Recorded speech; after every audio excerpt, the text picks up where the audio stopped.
Bonjour à tous, du coup on est à la Paris Manga et du coup on est sur le stand de Obu. Et du coup Obu, toi tu es un illustrateur, c'est ça? C'est ça. Et alors du coup tu as déjà tout un style graphique qui est hyper identifiable avec les masques. Chauffe là. Au fond là. On est au fond là. Et alors du coup, ton style graphique, comment tu l'as trouvé? Comment je l'ai trouvé? À la base, j'ai été pas mal influencé par le manga, ça c'est sûr. Et j'ai essayé de faire un peu une passerelle entre, je dirais, la BD occidentale et le manga. Ouais. Et, moi, j'avais envie de revenir à quelque chose de plus moi en fait. Et mes influences, ça allait être Naruto, One Piece, tout ça, mais aussi du Black Sad. Je sais pas si tu vois, ouais, je sais pas si si, t'as ouais. ce genre de ref. Voilà, de la BD, on va dire, plus occidentale. Et donc j'ai essayé de faire un mix des deux, quoi. Non, mais ça se voit de toute façon dans le style qui a une influence manga, même si ça reste très franco-belge, je trouve, moi, dans le style. Et même en fait, c'est plus dans le trait. Un trait très franco-belge et peut-être un univers qui est plus manga. C'est ça. Et là, il y a vraiment un mélange des deux. Ouais. Là, c'est ça. Et alors, pourquoi les masques? Et alors, pourquoi les masques? C'est quelque chose qui m'a toujours pas mal intéressé. Je pense que tout le monde se souvient un peu de l'ère Daft Punk où moi je me souviens cette époque-là où genre je vois ces gars-là dans dans un magazine et ils avaient des masques et tu sais ils étaient en train de poser pour un truc où ils allaient je sais pas si c'était les Grammy Awards ou quoi, et les gars ils avaient tout leur attirail avec le mec un des deux avait des câbles qui lui tombaient derrière et j'étais en mode mais les mecs incarnent totalement ce qu'ils veulent montrer, quoi. Et je pense que ça m'a marqué, ça m'a un peu fasciné. Et du coup, j'avais envie de moi aussi créer un personnage, créer une identité autre que juste mon visage, quoi.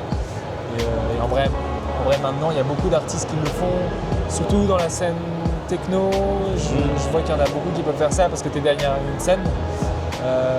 Mais dans le monde de l'art, ça commence à arriver aussi, j'ai l'impression. Et pour créer un personnage, oui, pour s'identifier, pour bien séparer l'artiste de la personne, c'est ça? Ou pour se créer une image d'artiste? Et puis aussi, le sujet du masque, c'est quelque chose que je trouve vachement intéressant. Et c'est quelque chose qu'on peut retrouver dans à peu près toutes mes créations. Voilà, là, j'avais fait une recherche sur tous les masques dans le monde entier. Enfin, pas dans le monde entier, mais j'ai essayé de prendre une plus grande globalité de ça. Donc il y a la Bolivie, il y a le Japon, il y a le Mexique. Et même mon masque, moi, s'inspire des catcheurs mexicains et du théâtre kabuki japonais. Du coup, il y a les couleurs du théâtre kabuki, mais il y a un peu la forme des mecs des luchadors mexicains.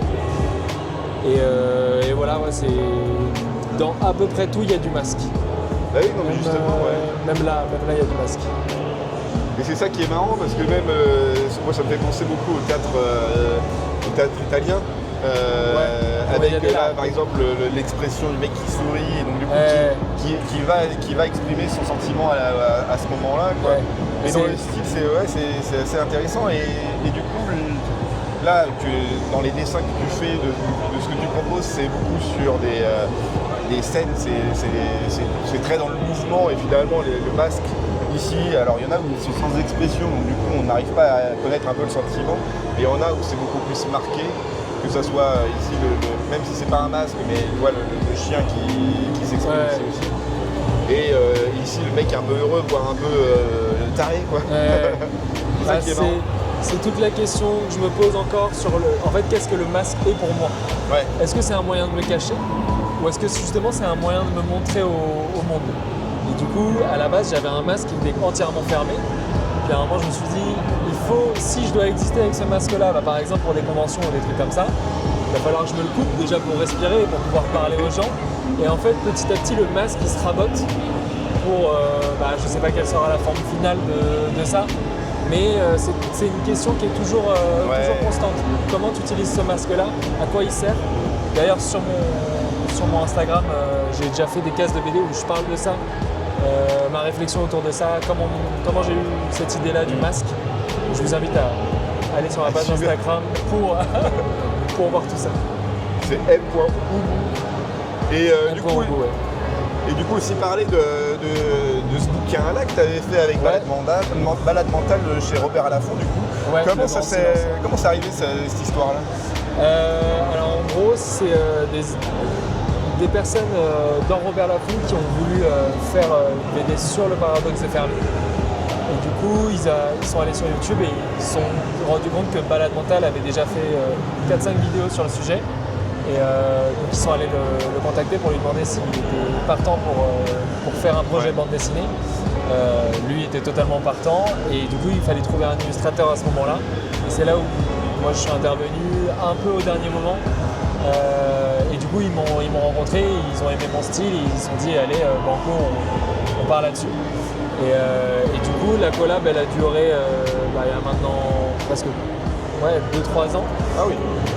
Le temps de faire la BD, le temps que ça se mette en place. Voilà. Regardez un peu. Et du coup, ça parle du paradoxe de Fermi. Alors, qu'est-ce que le paradoxe de Fermi? Grande question. En fait, pour résumer, on part du principe que dans la galaxie, autour de nous, c'est énorme. Il y a des planètes, il y a des étoiles, et nous, on est une sorte de petite poussière de rien du tout dans l'univers. Donc en partant de ce principe-là, et statistiquement parlant, c'est quand même très peu probable qu'on soit la seule forme de vie autour de nous, qu'il n'y ait aucune forme de vie. Donc du coup, en partant de ce postulat-là, nous on regarde dans l'espace, on a la possibilité en tant qu'humain de regarder dans l'espace, et en fait on a l'impression de rien voir.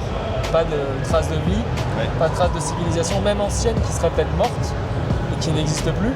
Du coup, on se pose la question, en tout cas Enrico Fermi, et c'est pour ça que le paradoxe de Fermi porte ce nom-là. Enrico Fermi, qui est un astrophysicien qui a bossé sur la bombe nucléaire, et à un moment il s'est retrouvé avec tous les scientifiques de cette époque-là à Los Alamos, à la cafette, et il s'est dit mais pourquoi on a l'impression d'être seul? Et du coup, le paradoxe de Fermi, c'est ça, c'est d'énumérer toutes les hypothèses qui expliquent le fait qu'on soit seul, ou en tout cas qu'on a l'impression d'être seul, mais qu'en fait, il y aurait potentiellement de la vie. Ouais.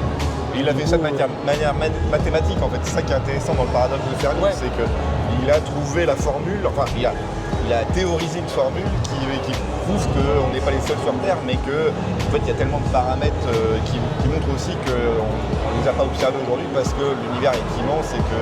Il y a plein d'hypothèses. L'univers, c'est trop grand, donc en fait, même nous, en tant qu'humains, le fait de pouvoir juste se propulser sur une autre planète, même la plus proche, est-ce qu'on a les ressources nécessaires sur notre planète pour le faire? Pas forcément.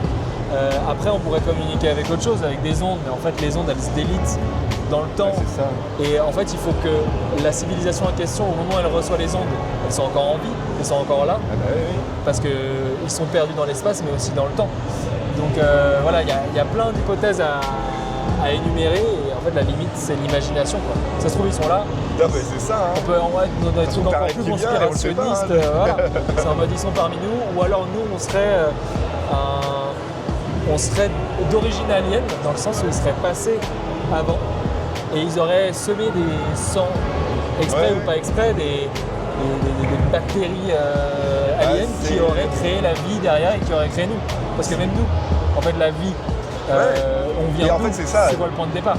Et en fait, même scientifiquement, on sait qu'on est d'origine extraterrestre, puisqu'il y a eu des astéroïdes qui ont rencontré la Terre et qui ont amené de l'eau, qui ont amené des sources et tout. Et puis il y a aussi des théories des anciens astronautes qui racontent aussi que c'est des aliens qui ont amené la connaissance à l'homme, qui a fait que même l'homme, par rapport à tout le genre animal, a réussi à s'en sortir parce que justement il a reçu la connaissance d'autres. Mais en fait c'est hyper intéressant tout ça, et c'est marrant aussi de voir le parallèle entre le fait que on a l'impression d'être seul, mais le fait qu'on n'est pas assez avancé ou trop avancé par rapport à d'autres. En fait ça amène aussi plein de questions, mais pas forcément que par rapport au paradoxe de Fermi, mais même par rapport à notre rapport nous à l'univers, et par rapport à l'univers aussi. Tu es en train de résumer la BD. Tu es en train de tout dire. Mais en vrai, toi, c'est un sujet qui t'intéressait avant d'avoir la proposition de Robert Laffont. Ce qui est intéressant, c'est que Balade Mentale, je ne le suivais pas. Je crois que j'avais vu peut-être une ou deux vidéos, mais genre je le suivais pas régulièrement. Et le sujet, je le connaissais pas du tout. Ouais. Et du coup, ce qui est intéressant en tant que BDaste, et moi c'est ce que j'adore, c'est en fait tu rentres dans un univers que tu connais pas du tout à la base. Et c'est vrai qu'au début, j'ai commencé à prendre le truc, j'étais en mode waouh, c'est assez épais, il y a plein d'hypothèses. Et en fait, petit à petit, tu rentres dedans. Et en fait, rien que le fait de le dessiner, tu commences à le comprendre différemment. Parce que tu as besoin, en fait, graphiquement, de comprendre les choses. Et du coup, peut-être que je l'ai un peu fait chier sur des trucs en mode là, il faut que tu m'expliques. Là, il faut que tu m'expliques. Non, là, il faut que tu m'expliques mieux. Là, je veux des graphiques. Là, je veux des machins. Et du coup, maintenant, je dirais pas que je suis expert dans le truc, mais en tout cas, je suis beaucoup plus calé que. Ah bah ouais, j'imagine bien. Et puis passer autant de temps sur ce sujet-là, forcément, ça laisse des traces, quoi. Bien sûr. Bah, elles sont là, toutes les traces sont là. Bah ouais, donc c'est ça. Et c'est pas trop compliqué parce que du coup, là, quand même, c'est une BD qui fait 180 pages, un truc comme ça. 173, je crois. 173. C'est quand même un gros bébé. Tu as passé beaucoup de temps. Est-ce que pour toi, justement, je suppose que tu es fier de cette BD-là, mais est-ce que ça t'a pas un peu exténué aussi, cette BD-là? C'était très fatigant, surtout qu'on devait l'imprimer pour décembre. Il y avait une deadline pour décembre, ça s'est pas fait finalement. Donc en fait, on a reporté ça à mars. Et on est très content de cette date de sortie-là. Mais il y a des deadlines au bout d'un moment qui commencent à arriver. Et toi, tu es en mode, là, je pourrais pas la faire pour avant décembre. Donc, va falloir la faire durer un peu. Mais j'ai été sur l'histoire avec Balade Mentale. Du coup, il faut monter en place ça.